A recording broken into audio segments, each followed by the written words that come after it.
Habang abala si Vladimir Putin sa Ukraine, hindi niya napansin ang unti-unting pagdampi ng talim sa likod niya. Unti-unting umakyat ang talim, dahan-dahan ngunit sigurado, hanggang sa tuluyan itong bumaon sa gulugod ng leader ng Russia. Isang matinding pagtataksil ang naganap mula sa bansang akala ni Putin ay kontrolado na niya. Armenia. Pinatunayan na wala nang natatakot sa Rusya, tinraidor ng Armenia si Putin. Hindi pabor sa Kremlin ang eleksyon. Wala nang epekto ang mga banta. Kakawala lang sa Russia ang Armenia. At ang magagawa lang ni Putin ay manood. Noong 8 ng Hunyo, lumabas ang balita na nabigo sina Putin at Russia sa pagtatangkang pakialaman ang halalan sa Armenia. Ang pinakamamalagang halalan sa Armenia sa mga dekada ay nagwagi ang Civil Contract Party ni punong ministro Nikol Pashinyan na may 49.8% ng boto. Ang paboritong partido ni Putin, ang Strong Armenia Alliance Group, ay nakakuha lamang ng 23.2% ng boto. Sapat na yon para mailagay sila sa ikalawang pwesto. Ngunit dahil mas mababa pa sa kalahati ng nakuha ng partido ni Pashinyan, ang boto para sa ikalawang pwesto ay parang punyal na itinarak sa likod ni Putin. Akala ng leader ng Russia ay sapat na ang kanyang ginawa. Dapat sana ay madaya ang eleksyon sa Armenia pabor sa Russia gamit ang maruruming taktika, pero sama-samang tumindig ang mga tao ng bansa at sinabi kay Putin kung saan niya dapat ilagay ang kanyang panghihimasok sa eleksyon. Marami talagang ganoong panghimasok. Ayon sa The Economist, naganap ang eleksyon sa Armenia habang may pagbabawal ang Russia sa pag-aangkat ng maraming produkto mula sa bansa. Tubig, rosas, alak, seresa, presa, at maging ang kunyak ay kasama sa listahan ng mga ipinagbawal habang sinusubukan ni Putin na magpadala ng mensahe. Bumuto kayo ayon sa gusto ko o mawawala sa Armenia ang di mabilang na milyon kung hindi man bilyong dolyar sa kalakalan sa Russia. Kapani piniwala ang banta ni Putin ayon sa Observatory of Economic Complexity. Isa ang Russia sa pinakamalalaking export partner ng Armenia. Pumapangalawa sa mga bumibili mula sa bansa na may halagang 3.14 bilyong dolyar ng mga inaangkat kada taon. Marami ring ibinibenta ang Russia sa Armenia na umaabot sa 9.24 bilyong dolyar ng mga produkto at serbisyo kada taon. Dinadagdagan ni Putin ang presyon, ang tanging alam niyang paraan para masiguro na ang eleksyon sa Armenia ay mauuwi sa kanyang pabor. Layunin niyang maghasik ng takot, pero hindi takot sa rumaragasang hukbong Ruso. Dapat maging kaibigan ang Armenia, hindi kalaban. Gusto ni Putin na matakot ang mga karaniwang Armenian sa posibleng problemang pang-ekonomiya kung tatalikuran nila ang Russia at pipili ng punong ministro na nilalapit ang bansa sa kanluran at palayo kay Putin. Walang gumana sa mga iyon. Nabigo ang mga banta, pananakot at pagbabawal sa kalakalan. Dahil napanood lang ni Putin habang tinanggihan ng karamihan sa mga Armenian ang pagpapailalim sa impluwensyang Ruso. Isa itong malaking panalo. Hindi lang para sa Armenia, kundi para sa buong paglaban ng kanluran sa impluwensya ng Russia. At isa rin itong palatandaan na ang geopolitical na abot ni Putin ay hindi umaabot ng kasing lawak ng gusto niyang ipaniwala sa inyo bilang leader ng Russia. Ipinaliwanag ni Pashinyan ang kahalagahan ng boto para sa Armenia. Bumoto ang mga Armenian para sa kaunlaran at kooperasyon sa rehiyon, ayon sa punong ministro. Isang dating mamamahayag na pumasok sa pwesto noong 2018 matapos tumulong mamuno sa isang mapayapang pag-aaklas laban sa dating gobyernong kaalyado ng Kremlin, si Pashinyan ay naging tuloy-tuloy na tinik sa tagiliran ni Putin mula noon. Paalala siya kay Putin na hindi lahat ng gusto niya ay makukuha. Kahit sa maliliit na bansang pwedeng gumana ang mga taktika ng Russia. 8 taon nang hinahangad ni Pashinyan ang mas malapit na ugnayan sa kanluran kabilang ang EU at US. Sinikap niyang ayusin ang relasyon sa dating mga karibal para mapalapit at mapag-isa ang bansa. Kinamumuhian ni Putin ang pagkakaisa. Kasama ng pagkakaisa ang pagbagsak ng estratehiyang pagsasamantala ng Russia sa pagkakawatak-watak. Noong Hunyo 8, ipinakita ng mga Armenian sa Russia na nagkakaisa pa rin sila sa likod ng isang leader na inilalayo sila sa impluwensya ng Russia. Ngunit kahit na malaking panalo ito para sa Armenia mismo, maaring sabihin ng ilan na mas malaking tagumpay pa ito para sa mga kanluraning kapangyarihan na sinusubukang pilitin si Putin na mapagtanto na hindi siya kasing makapangyarihan ng iniisip niya. Kasunod ng resulta, malugod na tinanggap ni Pangulong Emmanuel Macron ng Pransya ang kolektibong desisyon ng mga mamamayang Armenian at binigyang diin na ito ay nagpapakita ng paglipat patungo sa mas malalim na integrasyon sa Europa. Nagpahayag ng suporta si UK Embahador Alexander Cole. Pinuri ang naging pagsasagawa ng eleksyon at nangakong susuportahan ng UK ang mga demokratikong institusyon ng Armenia. Tinanggap ni Pangulong Volodymyr Zelensky ang resulta at nais palalimin ang ugnayan sa bansa. Hinihikayat ang EU na makipag-ugnayan pa sa Armenia habang tinatahak nito ang landas ng mga reformang makakanluran. Sa usapin ng EU at Europa, sinabi ni Ursula von der Leyen, Pangulo ng European Commission, ipinakita ng resulta na patuloy na buhay ang diwa ng Velvet Revolution na pinamunuan mo noong 2018. Sa mensahe kay Pashinyan, binigyang diin na nagbigay ang EU ng pakete ng tulong na nagkakahalaga ng $58 milyong sa Armenia noong Hunyo 4 laban sa tangkang pananakot ng Russia sa ekonomiya at nangakong may darating pang tulong. Ipinapakita ng mga reaksyong ito ang tunay na kahulugan ng tagumpay ni Pashinyan noong Hunyo 8. Lahat ng kaaway ng Russia ay natuwa sa pagkapanalo ni Pashinyan na nagpapakita ng laki ng epekto nito. Pero pagdating sa Russia, sabihin na lang natin na hindi natuwa si Putin sa nakikita niyang malaking pagtataksil ng isang bansang akala niya ay kaya niyang kontrolin. Pinag-usapan natin ang mga taktikang panggigipit ni Putin, ilang minuto lang ang nakalipas. Lumampas pa ang mga taktikang ito sa ekonomikong pananakot na layong baguhin ang isip ng mga botanteng Armenian bago sila bumuto. Sinubukan pa ng Russia ang marami pang iba bukod doon at ang ilan sa kanilang mga taktika ay mas lihim kaysa sa iba.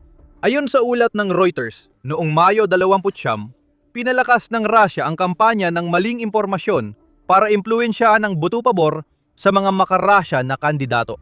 Sabi ng 5 Western intelligence officials at mga dokumentong inilabas sa Reuters, ayon sa ulat nito, bukod sa kampanyang ito, pinili ng Russia ang mas hayagang paraan sa paggawa ng plano para dalhin ang 10,000 Armenian Russian sa Armenia upang makaboto sa eleksyon. Ayon sa mga intelligence official na nakausap ng Reuters, tinansa ng Russia ang plano at gumastos ng $50 milyong para dalhin ang 100,000 botante noong kalagitnaan ng Mayo.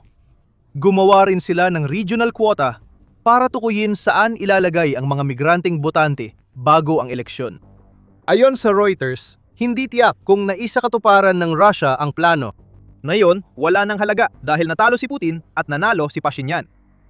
May pressure din mula Russia, gaya ng malabong banta at tangkang pilitin ang Armenia sa mga referendum na gustong gamitin ni Putin para guluhin ang botohan.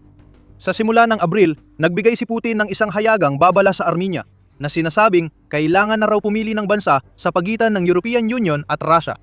Dapat malinaw na simula pa lang. Imposibleng maging miyembro ng Customs Union ng EU at Eurasian Economic Union ayon kay Putin sa babalang sinabi niya kay Pashinyan.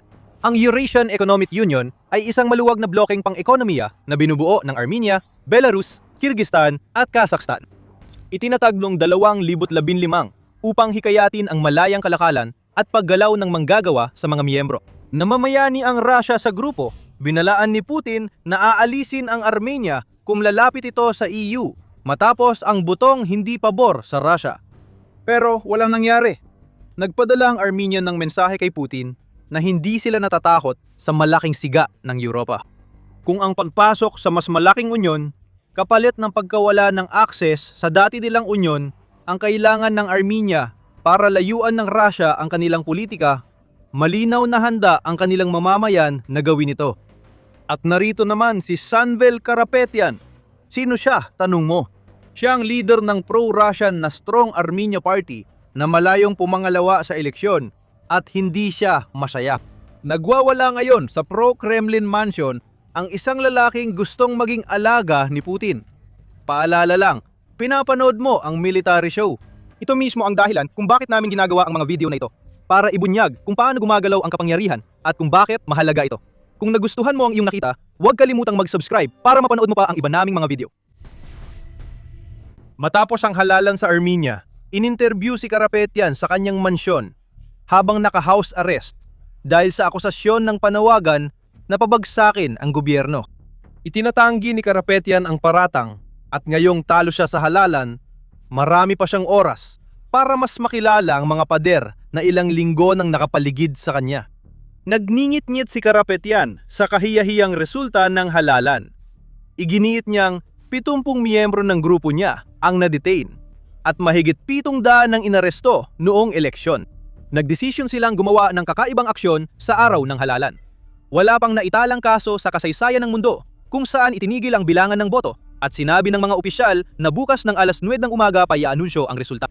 Nang makita nilang pababa ng pababa ang kanilang resulta bawat minuto, pinatigil nila ang bilangan ayon sa nabigong kandidato. Walang lumalabas na ebidensya tungkol sa mga aligasyong ito o sa pandaraya sa halalan na sinasabi ngayon ni Karapetyan na nangyari. Nananawagan ang leader ng pro-Russia na partido sa Armenia na ipawalang bisa ang resulta para bigyan siya ng bagong pagkakataon na makinabang sa pananakot, maling impormasyon at mga taktikang gumagamit ng mga migranteng botante ng Russia. Hindi gaanong nagsalita si Putin, pero ang paborito niyang tagapagsalita, si Dmitry Peskov, ang nagsalita para sa leader ng Russia habang nagbitiw siya ng malabong mga alegasyon ng paglabag sa eleksyon sa Armenia. Seryoso ka ba, Peskov? Ikaw pa ang mag-aakusa ng hindi patas na eleksyon sa ibang bansa. Nakatira ka sa Russia sa ilalim ni Vladimir Putin. Oo nga, ibig sabihin yan kung may nakakaalam kung ano ang itsura ng mga paglabag sa eleksyon, ikaw yon. Ang tanging ebidensya ng paglabag sa eleksyon sa Armenia ay mula lang sa mga kilos ng Russia nitong mga nakaraang buwan para impluwensyahan ang buto pabor sa kanila. Siyempre, kalokohan lang lahat ito. Ayon sa ulat ng Council of Europe, binigyan ng tunay na pagpipilian ang mga botante ng Armenia sa pagitan ng mga kandidato sa eleksyon ng bansa, kahit na naganap ang eleksyon sa mahirap na mga kalagayan.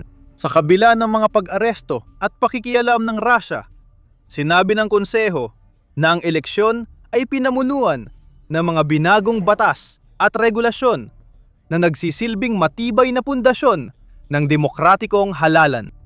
Ayon sa The Economist, sinabi ng Organization for Security and Cooperation in Europe na naging transparent at episyente ang eleksyon. Kailangang tanggapin ni Karapetyan na ang pakikipagsabuatan nila ng kanyang partido sa Russia ang sanhi ng kanilang malaking problema.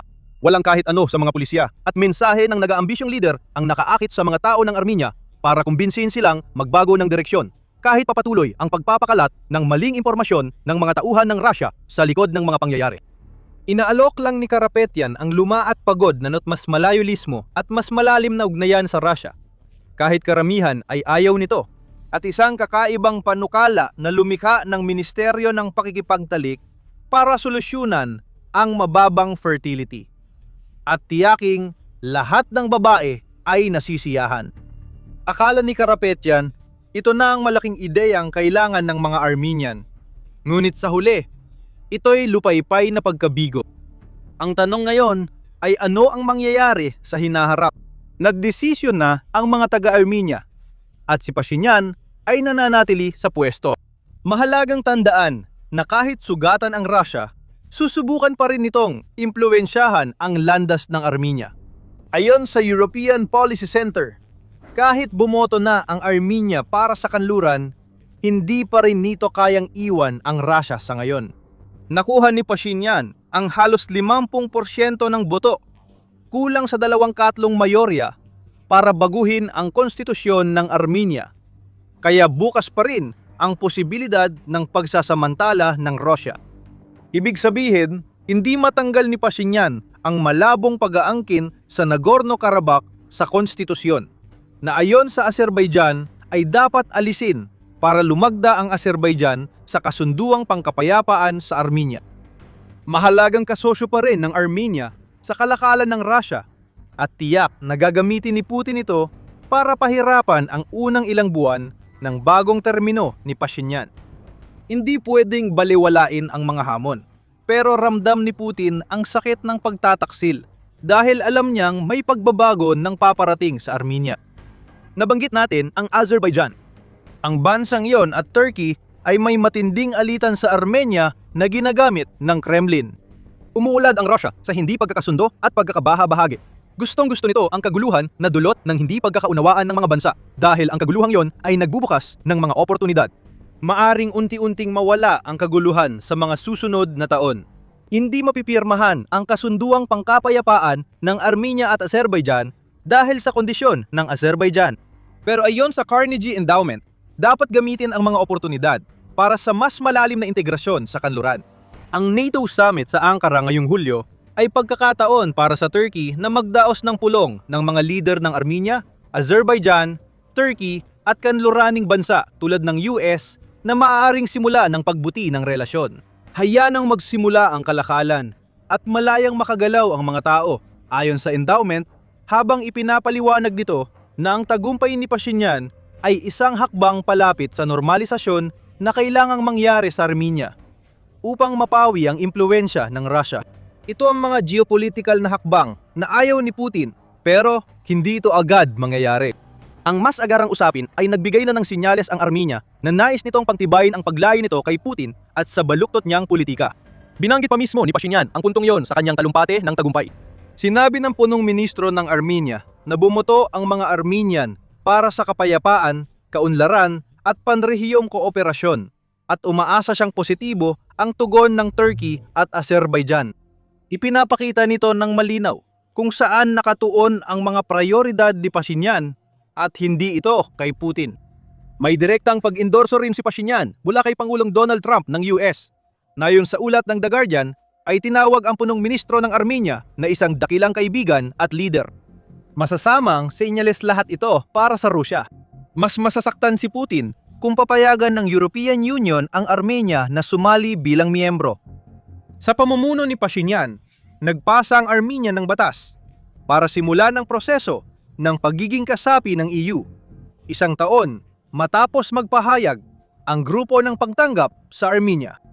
Isang buwan bago ang eleksyon ng Armenia, naglabas sina von der Leyen at Pangulo ng European Council na si Antonio Costa ng magkasanib na pahayag na nakatuon sila sa institusyonal na integrasyon, kooperasyong pansiguridad, modernisasyon ng ekonomiya, konektibidad, pamumuhunan at pampulitikang suporta. Itinuro ng Center for European Policy Studies na nagsusumikap ang Armenia maging mas compatible sa EU. Lahat ng palatandaan ay nagpapakita na papalapit na ang Armenia sa pagiging kasapi ng EU.